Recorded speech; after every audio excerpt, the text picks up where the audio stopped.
there's a right way and a wrong way to ask someone for advice. And I can go ahead and tell you that the wrong way is asking to pick someone's brain. Nobody wants to be on the hook in a cold DM or a cold email to someone they don't know for an undisclosed amount of their time.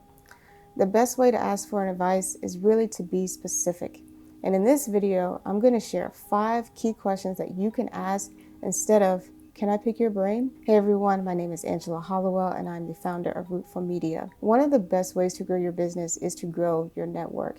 And I mean to do so intentionally, not just to know a lot of people, but to genuinely have meaningful relationships with the people that you connect with. These 5 questions will really help you have genuine relationships and get hyper-specific answers to your most pressing questions when you're looking for advice from a potential mentor or someone that you look up to. Question number 1, what actions led to your highest quality relationships? No matter what business field you're in, the relationships in your life affect your work, and that can be a good thing or a bad thing.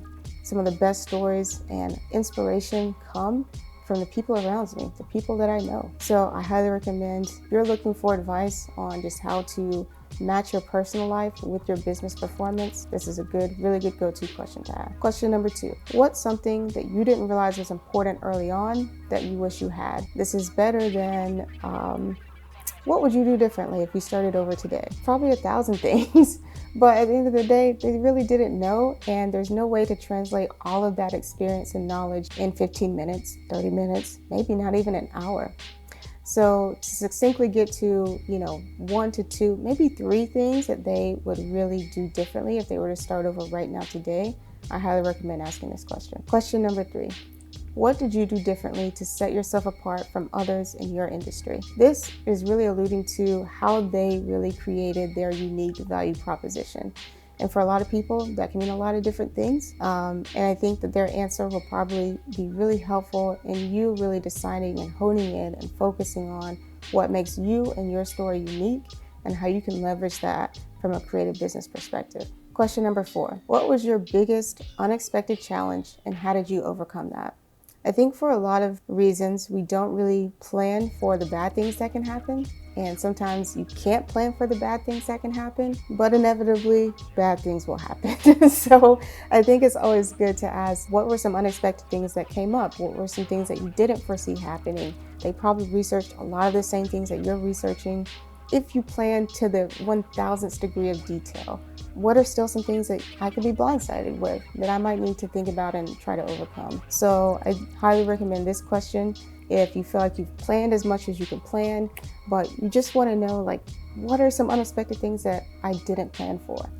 Last but not least, this question I think will really help the people who are just really looking to get off the sideline and get into the game.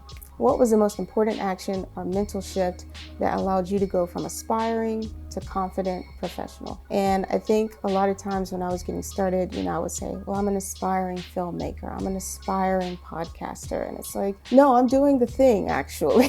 I need to be confident in doing the thing and charging for what it's worth when I'm doing the thing.